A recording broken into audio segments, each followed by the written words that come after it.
కన్యవారికి గనక చూసుకున్నట్లయితే కన్యా రాశి లేదా కన్యా లగ్నం వారికి ఈ పరాభావనామ సంవత్సరంలో ముఖ్యంగా ఎటువంటి విషయాల్లో మీరు జాగ్రత్త పడాలి, ఏ విషయాల పట్ల మీకు బాగుంది అనేటువంటి అంశాలు చూసుకున్నట్లయితే మీకు ఈ కేతు పన్నెండులో ఉంటున్నాడు, 6వ స్థానంలో రాహు ఉన్నాడు, సప్తమంలో శని, దశమంలో ఉండే గురువు జూన్ నుంచి లాభంలోకి వస్తున్నాడు.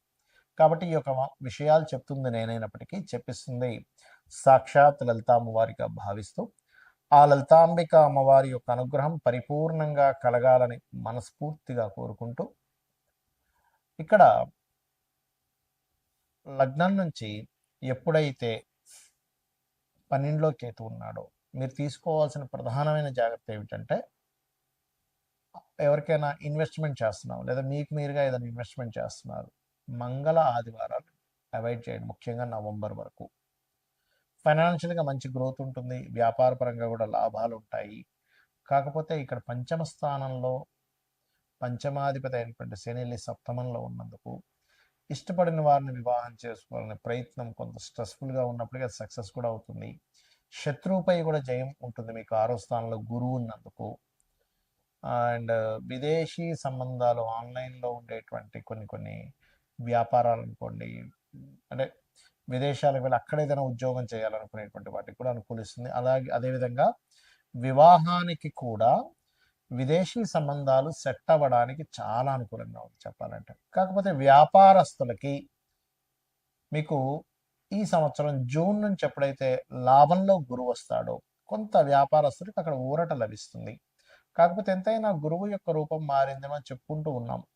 కాబట్టి ఈ గురువు యొక్క స్వరూపం ఎప్పుడైతే మారిందో ఇది ఇచ్చేటువంటి రిజల్ట్ ఏమిటి అంటే, కాస్త జూపిటర్ 11th హౌస్లో ఉన్నందుకు కొద్దిగా మీకు దాని ప్రభావం అనేటువంటిది కొంచెం డిఫరెంట్గా పడుతూ ఉంటుంది. అంటే ఏమిటి, లాభాలు వస్తున్నట్టే వస్తాయి కానీ దాంట్లో కొంత పార్ట్నర్స్తో తెలియని చిన్న డిస్ప్యూట్స్ రావడం ఇటువంటివి కూడా కలుగుతూ ఉంటాయి. కొంచెం జీవిత భాగస్వామి యొక్క హెల్త్ విషయం పట్ల కూడా మీరు జాగ్రత్తగా ఉండాలి. సప్తమంలో శని ఉన్నందుకు కొంచెం అంటే ఒక్కోసారి కాళ్ళ నొప్పులే చాలా కాలం ఉండడం, ఏదో నరాలు లాగుతున్నట్టుగా ఇట్లాంటివి కూడా ఇస్తూ ఉంటుంది. అయితే మీరు ఎటువంటి ఇన్వెస్ట్మెంట్ చేయాల్సి వచ్చినా కూడా, ఎందుకంటే కొంతమందికి షాపులు ఉంటాయి, వాళ్ళు రోజు ఇన్వెస్ట్మెంట్ చేయాలి, కుదరదు ఇన్వెస్ట్మెంట్ చేయకుండా ఉంటానంటే గణపతిని తలుచుకొని ఇన్వెస్ట్మెంట్ చేయండి. మీరు నిత్యము కూడా వెంకటేశ్వర స్వామి యొక్క ఆరాధన చేయండి. ఇంకా మీరు చాలా ఎక్కువ ఖర్చులు అయిపోతున్నాయి అంటే కనుక ఉలవలు ఎక్కువగా దానంగా ఇస్తూ ఉండండి, ఖచ్చితంగా మీకు బాగుంటుంది.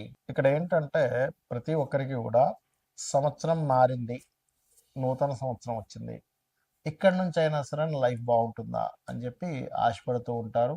మనిషి అభివృద్ధి అవ్వడానికి పడేటువంటి ఆశ ఎప్పుడు కూడా తప్పు కాదు. అయితే ఇక్కడ మీరు అర్థం చేసుకోవాల్సింది ఏంటంటే, ఎంతసేపు కూడా ఏలినాటి శని, సర్పదోషం ఉంది, ఇవి ఒకటే కాదు, మీ పర్సనల్ చార్ట్లో గ్రహాలు ఏ రకంగా ఉన్నాయి అంటే లగ్నం ఎలా ఉంది, లగ్నాన్ని బట్టి మీ ఎదుగుదల చెప్తుంది. మీ ధనాధిపతి ఎలా ఉన్నాడు అంటే సెకండ్ హౌస్ శుక్రుడి యొక్క పరిస్థితి ఎలా ఉందనేది క్లియర్గా తెలుసుకోవాలి. దాన్ని బట్టి ఏమవుద్దంటే మీకు ఎందులో ధనయోగం ఉంది, ఏ రూపంలో మీరు ప్రయత్నం చేస్తే బాగుంటుంది, ఎప్పుడు మీకు రైట్ టైం, ఇవన్నీ కూడా తెలుస్తాయి. అలాగే మీరు చేసే ప్రయత్నాలు 3వ స్థానం. మీరు ఇక్కడ ఏంటంటే వాస్తు కూడా మనకు ప్రభావం చూపిస్తుంది. జాతకం బాగుందండి, వాస్తు బాలని ఇంట్లోకి వెళ్ళానంటే ఏమవుతుందంటే కుండలో వాటర్ పోస్తున్నాము కానీ కుండకి చిన్న చిల్లుంటే ఏమవుతుంది, కింద నుంచి వెళ్ళిపోతూనే ఉంటాయి. అలాగే వాస్తు బాగోనప్పుడు ఏమవుతుందంటే మీరు ఆ ఇంట్లో ఉన్నప్పుడు మీకు ఇబ్బంది కలుగుతూ ఉంటుంది. ఇక్కడ ఏంటి, మీరు ఏ డైరెక్షన్లో ఉండే ఇల్లు తీసుకోవాలి, ఎప్పుడు మీరు ప్రాపర్టీ తీసుకొని బాగుంటుంది, అసలు మీ పేరు మీద తీసుకోవచ్చా తీసుకోకూడదా, ఇవన్నీ తెలుసుకోవాలి ఇంట్లో. దాంతోపాటు ఇంట్లో ఏదైనా బాత్రూమ్స్ కొంతమందికి తెలియక ఫైనాన్షియల్గా ఎందుకు ఇబ్బంది వస్తుందంటే ఉత్తరంలో బాత్రూమ్లు ఉంటాయి, ఉత్తరంలో డార్క్ కలర్స్ ఉంటాయి, అంటే మనకి yellow, cream, red colours, pink colours ఇట్లాంటి ఉత్తరంలో ఉంటే అవాయిడ్ చేసేసి కంప్లీట్ వైట్ కలర్ ఉండేలా చూసుకోండి, ఖచ్చితంగా బాగుంటుంది. అలాగే మరొక విషయం ఏంటంటే ఇక్కడ సంతాన అభివృద్ధి ఎందుకు కావట్లేదు, పంచమ స్థానం, రుణము, రోగము, శత్రుత్వం, ఇవి ఎక్కువగా ఇబ్బంది పెడుతూ ఉంటాయి. వీటికి సంబంధించిన పరిస్థితి ఏమిటి. అలాగే మరొక విషయం ఏంటంటే ఇక్కడ వివాహం అయ్యే సమయం, వివాహం 2 వివాహాల యోగం ఏమైనా ఉందా, అసలు జీవిత భాగస్వామితో వివాహం విషయంలో ఎందుకు ఇద్దరి మధ్యన సరైన కమ్యూనికేషన్స్ ఉండట్లేదు, ఎందుకు మీ ఇద్దరి మాటికి ఏదో గొడవలు జరుగుతున్నాయి, ఇవన్నీ కూడా మీ పర్సనల్ చార్ట్లో వెరీ క్లియర్గా ఉంటుంది. కాబట్టి ఈ యొక్క అంశాలలో మీరు గనక ప్రయత్నం చేసినట్లయితే దాన్ని తెలుసుకొని ఖచ్చితంగా సక్సెస్ ఉంటుంది. అదేవిధంగా వివాహం తర్వాత ఉదాహరణకి వివాహం ఈ సంవత్సరం లేదు అనుకున్నప్పుడు ఆ టైం వేస్ట్ అవుతుంది. ఏ సంవత్సరం ఉందో ఆ సంవత్సరం చేసుకోండి. అలాగే విదేశాలకు వెళ్ళే యోగం ఉందా లేదా, అసలు మీకు జాబ్ సంబంధించిన విషయంలో ఎందుకు ఇబ్బంది అవుతుంది, కెరీర్లో ఎందుకు సెటిల్ లేకపోతున్నారంటే ఒక్కోసారి కొంతమందికి బిజినెస్ యోగం ఉంటుంది, అప్పుడు సెటిల్ అవ్వలేరు, అలా ఉంటుందన్నమాట. అయితే ఇక్కడ మరొక విషయం ఏంటంటే ఈ సంవత్సరం ప్రధానంగా మీరు ఈ ఆదాయము వ్యయము రాజపూజ్యం అవమానాలు వీటికంటే కూడా ఒకటే గుర్తుపెట్టుకోండి, మీకు ఆదాయం బాగా రావాలి. ఓం సంపత్కరీ సమారూఢ సింధుర వ్రజ సేవితాయ నమః అని మంత్రం చేసుకోండి.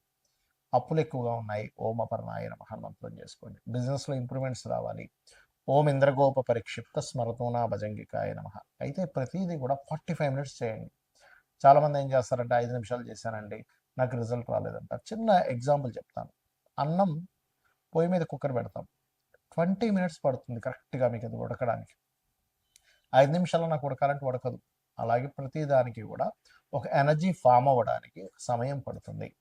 అలా మీరు ఒక 45 నిమిషాలు కనుక చేయగలిగితే ఖచ్చితంగా దాని ప్రభావం అనేటువంటిది ఉంటుంది మీ మీద. అదేవిధంగా ఈ సంవత్సరం మనకి నవనాయకుల్లో తీసుకుంటే కూడా రాజు, మంత్రి, సేనాధిపతి, అర్ఘ్యాధిపతి ఇలా వీళ్ళు ఒక్కొక్కరు ఒక్కో దానికి అయినందుకు గురువు రాజు అయ్యాడు. జూపిటర్ యొక్క పరిస్థితి బాగోలేదు. నేను గతంలో చాలా రోజుల క్రితం చెప్పాను, 2-3 నెలల క్రితం కూడా చెప్పాను గురు రాశిలో శని ఉన్నాడని. దీనివల్ల అనేకమైనటువంటి జన నష్టం ఉంది. కాబట్టి విదేశాల్లో ఉండేటువంటి వారు మరింత జాగ్రత్తగా ఉండాలి. అది యుద్ధాల వల్ల అనుకోండి, కొన్ని రోగాల వల్ల అనుకోండి, విశేషమైనటువంటి జన నష్టం జరగనుంది, గుర్తుపెట్టుకోండి. ఇది ఆల్రెడీ మనం మనకి ఎప్పుడు డిసెంబర్, ఫిబ్రవరి టైంలో కూడా మనం చెప్పాము. కాకపోతే ఎందుకంటే ఇప్పుడు నెక్స్ట్ కొత్త సంవత్సరానికి కూడా ఈ యొక్క గురువే రాజు అవుతున్నాడు. అదేవిధంగా నీర్సాధిపతి కూడా గురువు అవుతున్నాడు. కాకపోతే వర్షాధిపతి చంద్రుడైనందుకు కాస్త చక్కగా వర్షాలు అయితే బాగా పడతాయి, ఎక్కువ రోజుల వర్షాలు కూడా ఉంటాయి. కొంచెం ఈ పంట పొలాలు లేకపోతే ఈ ధాన్యాలకు ఎక్కువగా